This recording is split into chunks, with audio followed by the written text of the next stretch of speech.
everybody. Finally got all the tech stuff figured out. So thank you for joining me. Today I have a fantastic guest who was a former client, but now a friend. I want to introduce you to Jen Doskow. Jen, thank you for being here with me today. Thank you. I'm excited. Awesome. I've never done one of these before. Well, don't get too nervous. I mean, it should be pretty painless, I think. All right, good. Well, awesome. Well, why don't you share with everybody where are you living now, Jen? I am in Folsom, California. I'm originally from the Belmont, California, Silicon Valley area. I moved out here to be closer to the snow. I'm a snow skier, and in my early 20s, I found myself driving to Lake Tahoe every weekend.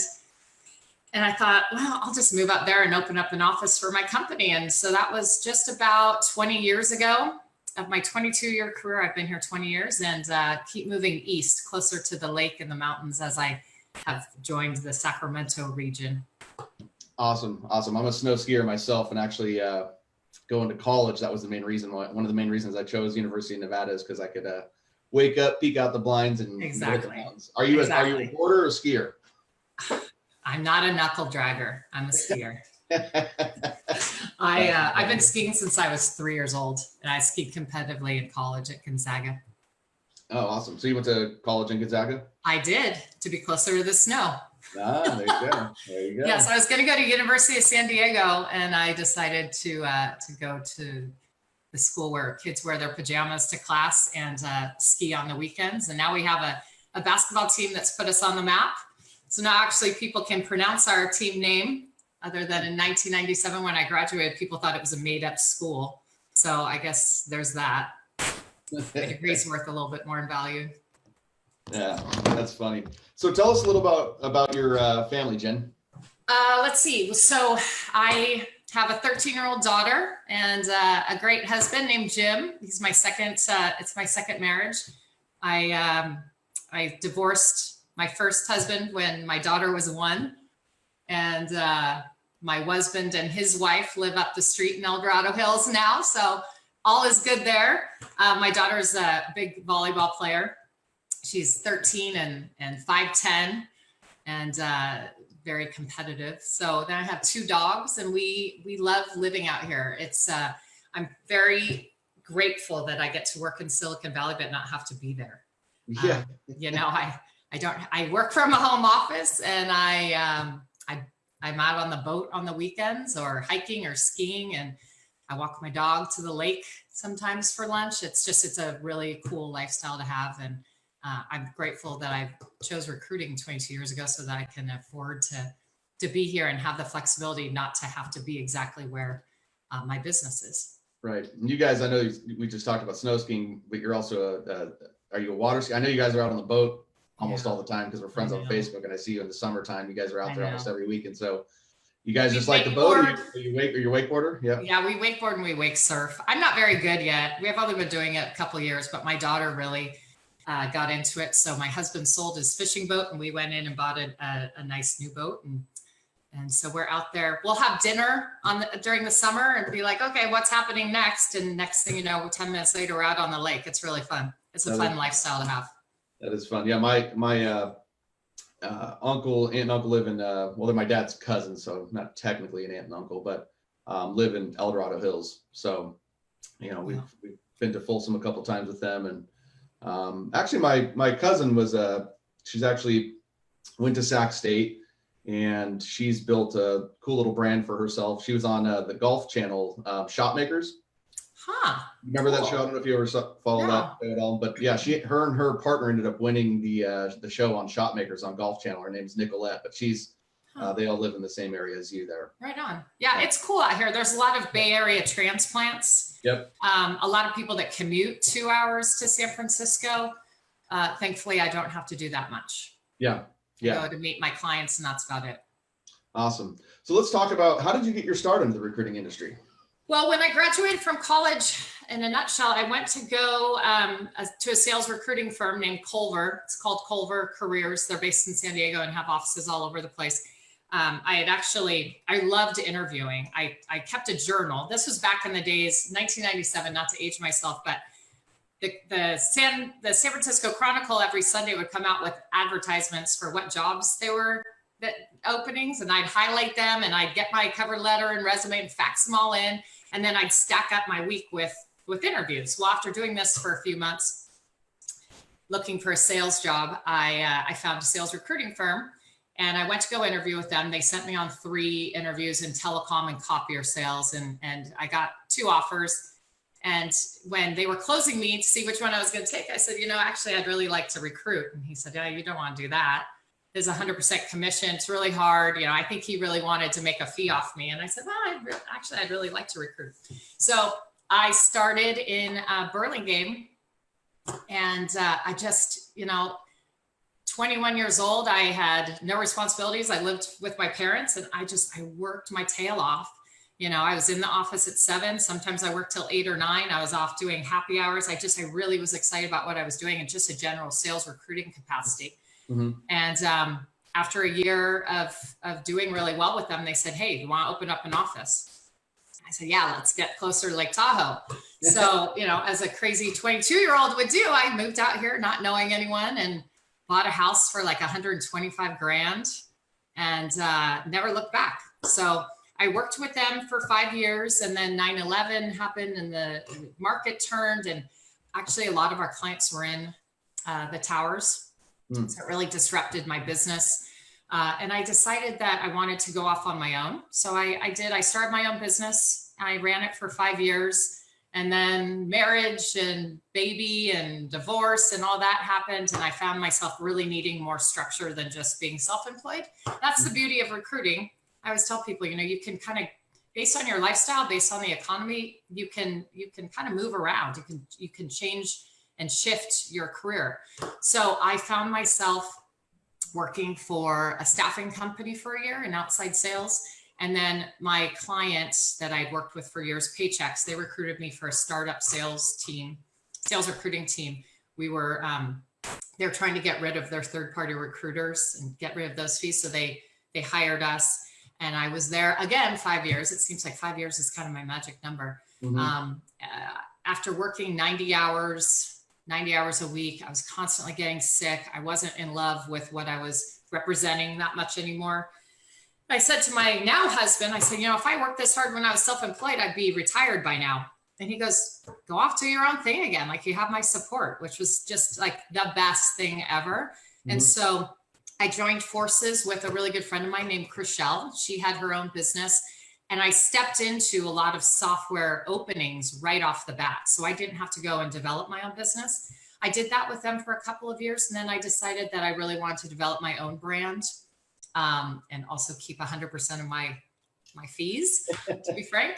And so then I started Edge Recruiting, and I'm so grateful that I made the decision back when I was 21 years old to get into recruiting, and it's every day I wake up, most days, let's be real. I would say 4 out of 5 days a week consistently, I wake up really excited to get to work and make an impact. Awesome. What is, you just kind of hit it, but what is the biggest impact that you like to make, and what makes this job so gratifying for you? Well, outside of the fees, of course. Well, I was just saying this the other day. I mean, the fees come last. I mean, I don't focus on the money. I love the process. I love helping people, and I really love helping companies. I mean, over time, I think I did get into the business because I wanted to sell my own service and make great money. And I did. I think this business is about more than the money, to be frank. And I think that I feel like we have a professional and social responsibility. I take my job very seriously. I mean, people changing careers is not something to toy with. And so I only represent companies that I would go and work for, where I believe in the leadership, and I believe that it's a better or more superior opportunity to other ones that my candidates have. And then, I love the relationship-based aspect of it. I become friends with my candidates. I become friends with my clients. We really have a true partnership instead of me just being a third-party recruiter. I offer, I think, a lot of advice based on my 22 years of experience. And I've honed my skills over the years to really be able to maximize the time in the day to truly make an impact for my clients and for my candidates. More Right. so probably for my clients. I've placed people who have been with their companies for 10 plus years and are now, I place people in SDR roles who are now VPs of sales. It's very rewarding and gratifying. And in the SaaS world, things change very quickly. So it's always an exciting and challenging day. Yeah. We had somebody watching here just said that they become friends with their candidates too. So they definitely relate with what you're doing. I think that's such a big thing, nowadays, especially with social media, and look at what we're doing right now, is Right. you just have such a better advantage to build these relationships. And I was going to ask you, what's different from, what are the biggest things from, when you got into this and you were circling ads in the San Francisco Chronicle to where we're at here now? Don't laugh at me, Donnie. Yeah. I'm showing my age. I mean, I studied the World Wide Web at summer school at Santa Clara my senior year. Oh my gosh. The biggest differences to me are I don't need to go to job fairs. I don't need to interview people in person. Frankly, I mean, I was so desperate for candidates my first year of recruiting. We didn't have computers on our desks. There was no such thing as the career builders, the monsters, the LinkedIns. We were smiling and dialing out of the yellow pages, Mm-hmm. as ridiculous as that sounds. If I got a cold call at home, someone called me during dinner time, I would turn it around and try and recruit them. I mean, that's how hard it was finding candidates. And so, other than calling copier companies and saying, hey, I want to talk to your sales rep that's in this area code, you really had to just spread your net really wide. And now with LinkedIn, I've been on LinkedIn since the first year. And God, I don't know what I would do without LinkedIn. I have a ton of connections. I know how to use the tools. I use it creatively to build relationships, to find exactly who I want, but also to do more strategic tactics through it. Over time, just playing with the tool and understanding the tool. And now, since you're training, now doing branding through the tool, which was something that I never really did. LinkedIn is just, obviously, for anyone who's on this, I'm sure uses LinkedIn. I don't post any ads. I like to recruit more like a sharpshooter or headhunter versus a staffing person. I don't send in a lot of candidates. I find the top 3 for one opening, and that's who I send, and that's who I manage through the process. So I do a ton of work on LinkedIn. I talk to probably 40 to 80 candidates a week. And of those, I'll interview maybe 20. And of those 20, I'll maybe work with 3 to 5. So I'm pretty selective in my process, and thank God LinkedIn allows me to do that. Yeah, that's great. For those watching, I see Anthony on here, Mark, John. What's up, John? How you doing? Buffy. If you guys have any, Robin, I think you're in here watching. If you guys have any questions for Jen at any time, please let me know. I'll gladly ask them.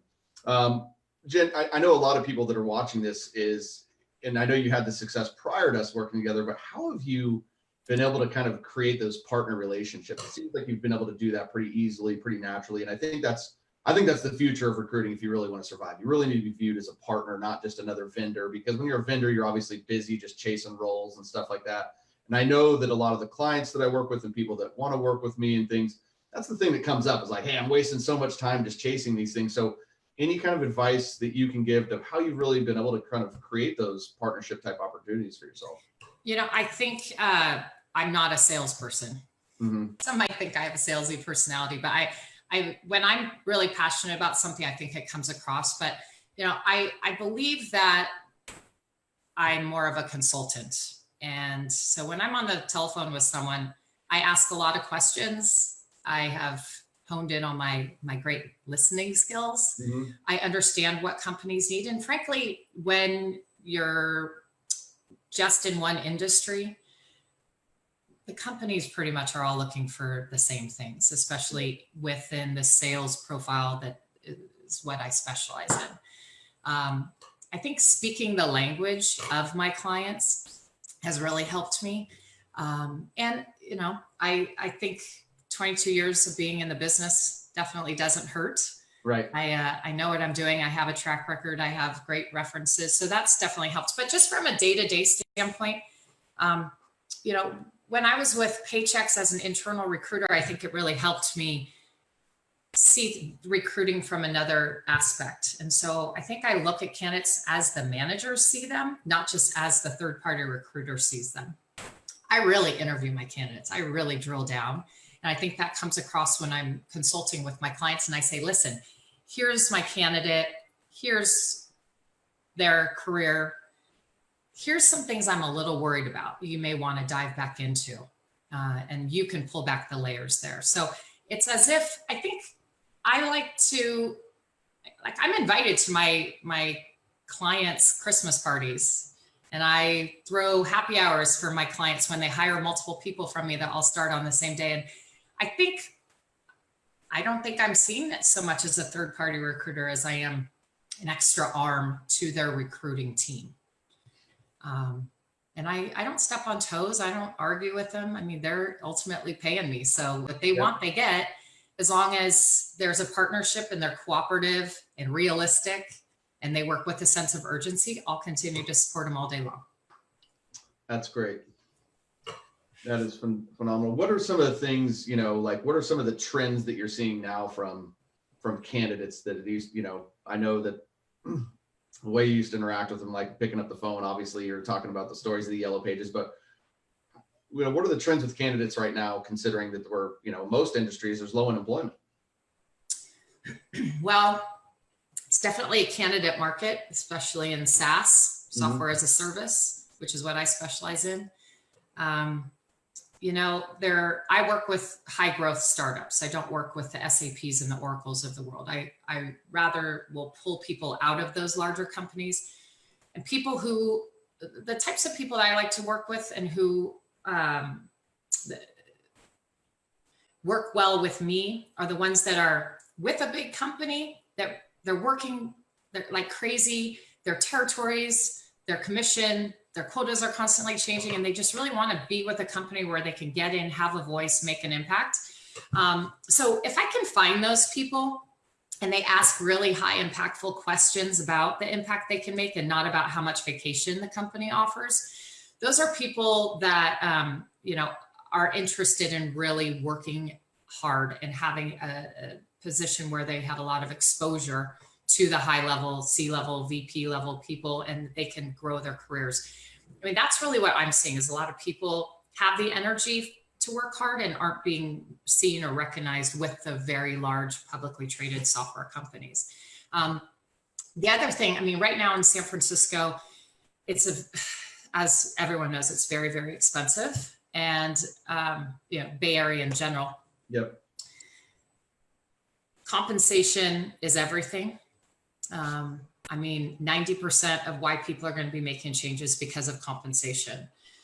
That's the way it is. It's a candidate market. I really try and find people who are looking for things other than just compensation when they're making a change. Maybe they're looking for better leadership or a better tool or more stability, more traction in the industry with their current product. But at the end of the day, I mean, I've never had so many offers go out that weren't accepted because their companies come back with them, offer them more money. Another company offers them more money. I'm kind of excited for the industry to slow down a little bit, right, to be frank. Because I don't know, I think there's more to it out there than just $10,000. That's not really a great reason to make a change. And I will not place someone in a job just for an extra $10,000. There has to be some other glaring motive for them to actually make a change. Otherwise, as recruiters, I think we're just screwing up people's resumes. Resumes are like credit reports, 7 years, you can do a lot of damage if you make a lot of changes in 7 years. So the other thing that I'm seeing is I'm having a lot of conversations with CEOs and VPs of sales about opening up remote sales teams outside of San Francisco, which is just awesome. I'm working with a company right now called Prodigy. They were referred to me by another client, and they wanted to start a team in San Francisco and then eventually move to Austin. I said, just listen, with WeWorks these days, let's just focus on Austin. You'll get better candidates. It's less competitive. The 2-year out of college sales reps that you'll be dealing with in Austin different personalities, we'll just say, to San Francisco-based millennials. And it's so much more fun to be working outside San Francisco and represent Silicon Valley companies in other parts of the country. Like my openings right now are all over the country. Kansas City, I have 2 clients. Austin, I have a lot in the Bay Area, of course, but as much as I can get them to move out and go remote is awesome. And there's no reason why companies shouldn't be having remote sales team with technology and the tools that are out there. Absolutely.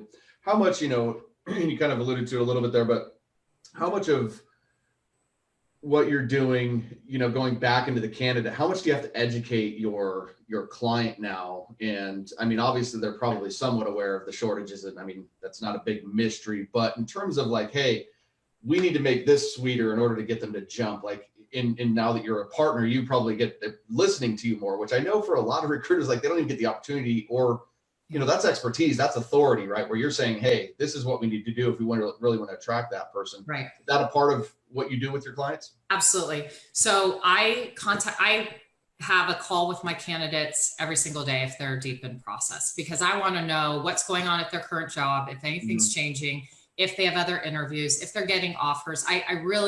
I want to keep my client updated on where they are with other processes, because ultimately, if they really want my candidate, I want to make sure that they get them.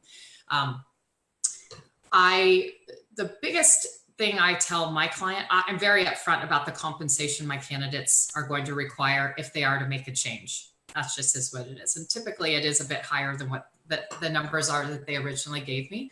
But I stand by my candidates and their track record, and I've searched high and low to find the best candidates for them. So, hey, you want to hire a mediocre candidate, offer them that base salary.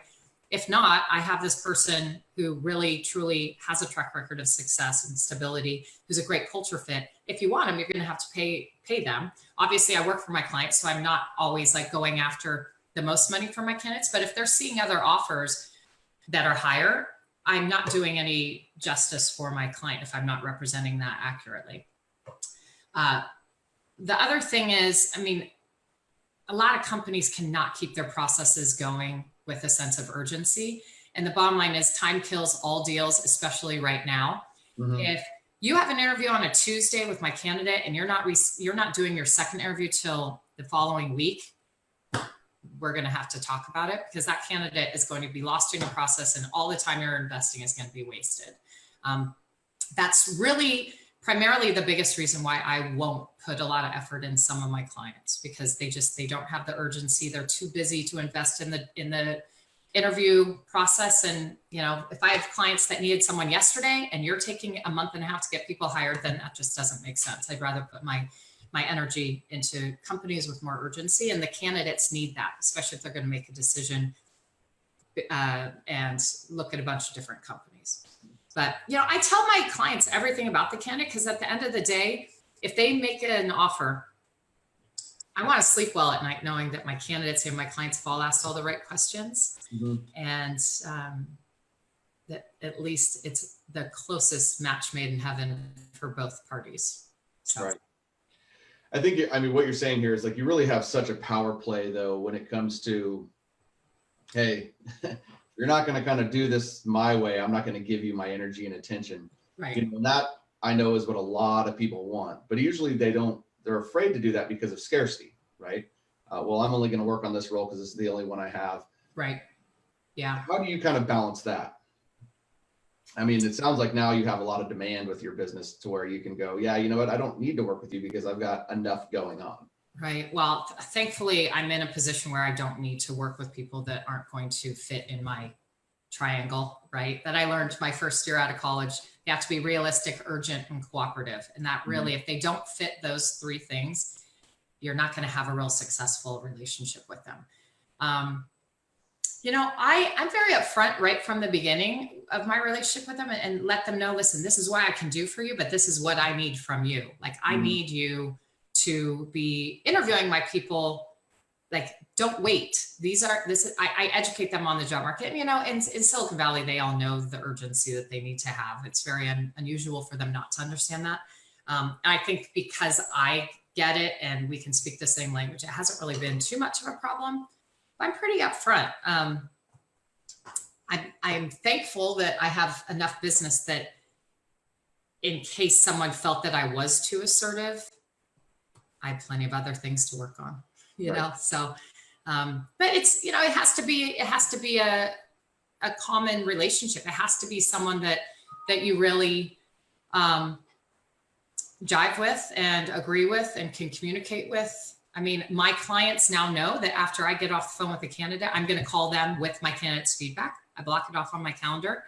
They love that.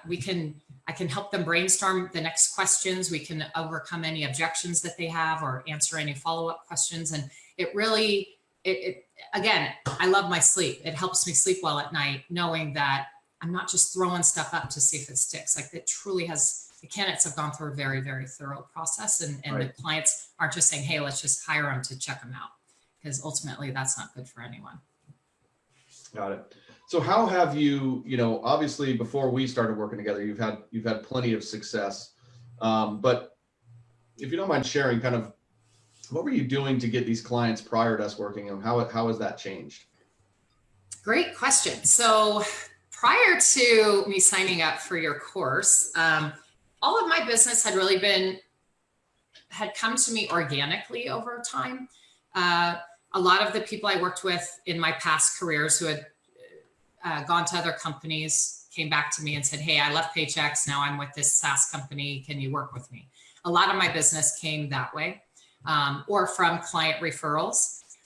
And at the time that I started working with you, I looked at my openings and I thought, oh, God, I'm not really excited about any of these. A lot of them came to me organically, which is great. I love referral business, but I really wanted to kind of step out of my zone and go after some people who didn't just come to me through referrals, which sounds funny.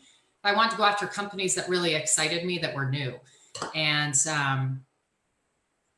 yeah, now I'm excited about my board. That's why I keep looking at it. I love learning. And I think that as recruiters, we have an incredible opportunity to continue to learn every single day, whether it's from our candidates, our clients, bring on a new account.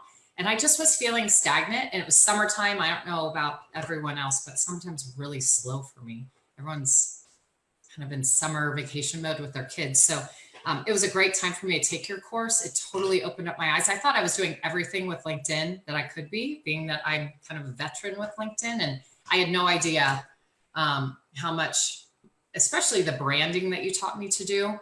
I mean, my LinkedIn connections in the first month went up 5,000 people.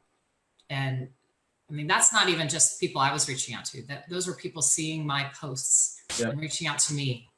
And it's, overall, just my business is far more exciting now.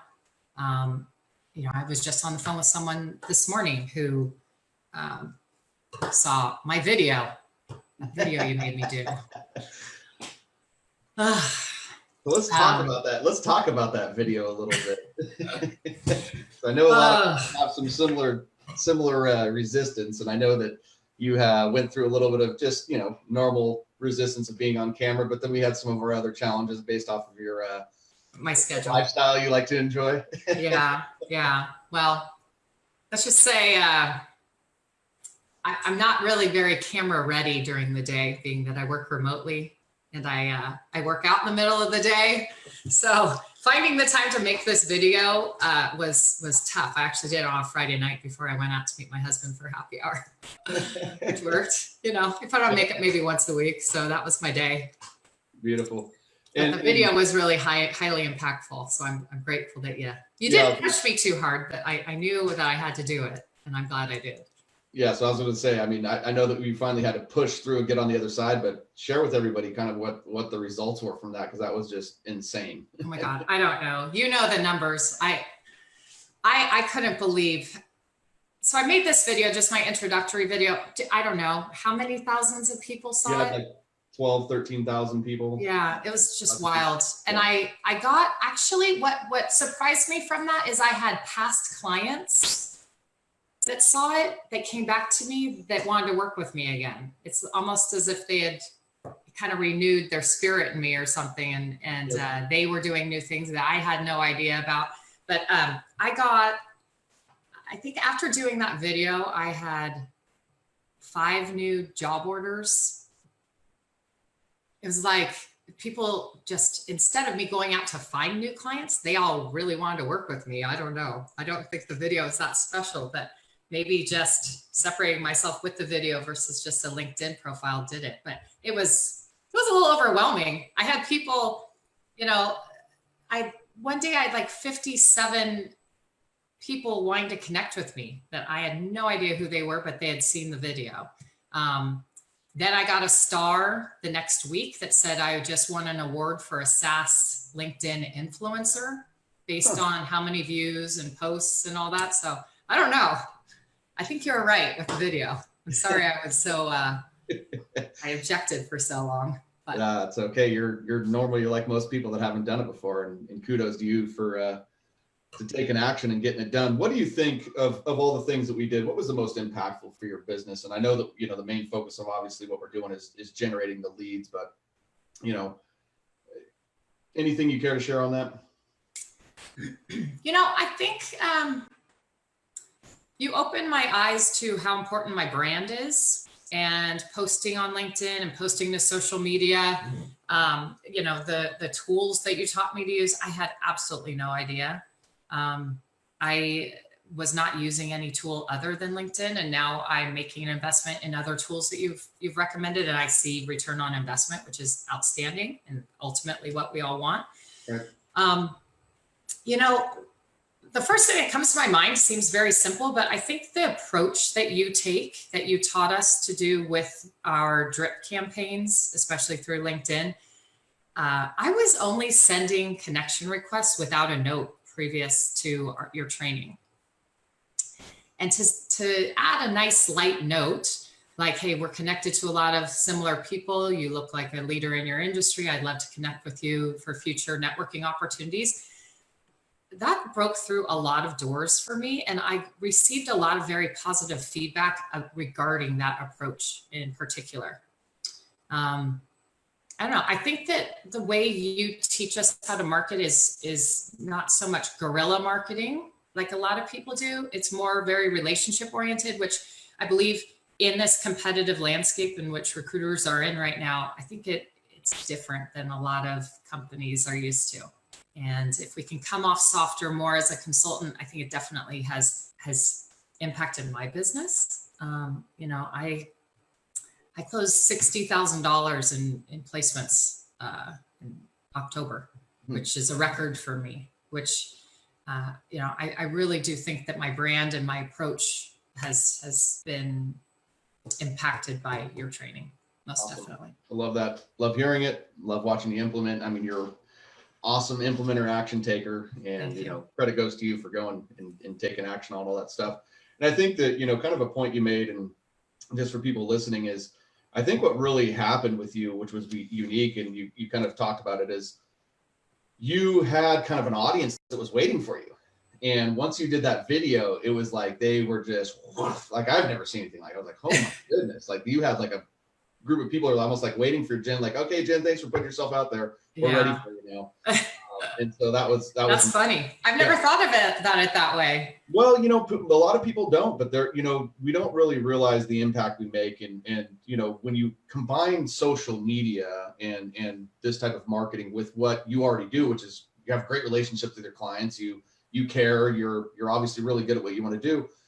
People are willing to say that for you, you know, and a lot of times we don't put ourselves out there where we give them the opportunity to do that for us. And that's exactly what happened, right? I was amazed with, you had previous candidates, previous clients. I mean, it was everything. And it wasn't like staged. It was like, Jen's the best. Look at this. And just kind of a little hack for everybody. The reason why there was so much traction is because of the amount of comments. Her video was so engaging that it generated comments. LinkedIn algorithm loves comments. And it was just insane, you know, after I saw that too. So, well, it's really weird how I don't think I ever knew how the algorithm really worked. Mm-hmm. And, you know, people who weren't even connected with me were seeing the video because of the algorithm, because of me ranking up highly with anyone who commented on it. Now all of their people were seeing it. And that's why I had so many connections coming to me. You know, I understand I can only have 30,000 connections, so I'm going to have to start being a little bit more selective. Yeah. Because I'm kind of pushing that right now. So, but it's been a great experience altogether. I don't know. I'm too busy. I've slowed down my marketing for sure. I have enough business right now to keep me busy for at least half a year. That's good. So, Love yeah. Love to hear that. What are you most excited about now? Kind of moving forward. We're almost towards the end of 2019 here. You know, what's excites you about 2020 and just everything moving forward? Gosh, I'm excited about continuing to challenge myself and do more coaching, frankly. Doing your coaching course opened my eyes to a lot of things I think I was doing. I was just kind of doing it to, in a more status quo type of way. Mm-hmm. I'm really excited after I place all my openings right now, and when things kind of settle down a little bit, maybe even in December. December is always a little bit slow. I'm excited to do more coaching, whether it's with you and marketing, whether it's with my trainer. I think that I really just kind of getting into more of I've been out of school for 22 years. And to do something that's structured and challenging, where I have homework, I think I'm really excited to continue to develop myself and make sure that I'm the best I can be, not only for my business, but for myself, for my family. I think that I recommend to everyone to do something coaching at, a couple times a year, just to make sure that you're continuing to develop your skills and push yourself and challenge yourself. I work with a lot of people who never do anything after college and work in the same business forever. And they have no idea about what the tools are out there. I think especially being 44 years old and, approaching my 50s, I have to stay sharp. Otherwise I'm going to age out, and I refuse to do that. So in order to stay relevant, I think coaching, development, reading, that's really what I'm most excited about in 2020, is continuing on the trajectory that you've started me on. That's awesome. I love hearing that. And I remember when we kind of did our, after work together audit, and that was one of the things that you did bring up, was that, how just working with me and the experience, not saying working with me, but the experience of going through coaching, how it got you excited again about right. Oh shoot, I got to get back into personal growth every day is totally really actually fun. It's totally fun. And I think that I got caught up in how busy life is. And realistically, we have to do this for ourselves.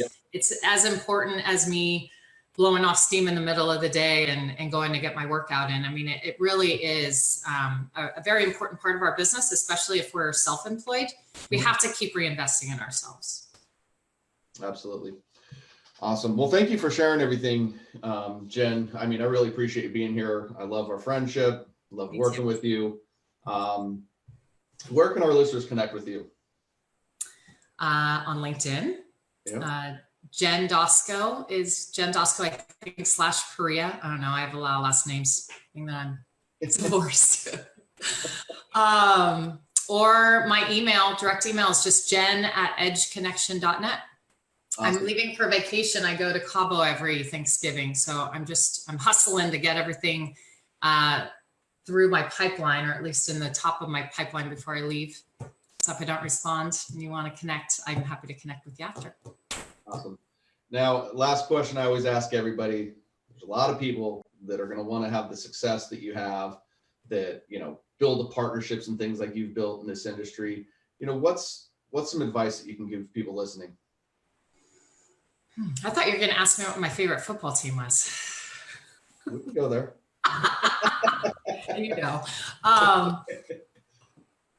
Who's your favorite football team? Just let everybody know. 49ers, obviously. Right. Trick or treat at Joe Montana's house growing up as a kid. My best advice is don't do things just for the money. The money will come. Be authentic. Have as much integrity as you possibly can, no matter how stressed out you are about paying your bills. Do things for your clients and your candidates first, and the money will follow. Do things this is an important role that we're in. I mean, we have a great impact to make. And especially from the candidate scenario, like I hear about recruiters who aren't following up and who are, selling smoke and mirrors. And ultimately that's not good for our business. It's definitely not good for your business, but, us as a whole group, the more authentic and high integrity we can be is going to benefit our industry long-term and ultimately create a referral network for you and your business. That's my off-the-cuff advice. Awesome. I love it. Well, again, thank you so much for being here, Jen. Thank you everybody who stuck around and watched. I hope you guys enjoyed this. I always enjoy talking with Jen, so I'm sure you did too. But we'll do some live stuff next week. Everybody have a great rest of your week, and we'll talk to you all soon. Thank you. Bye-bye.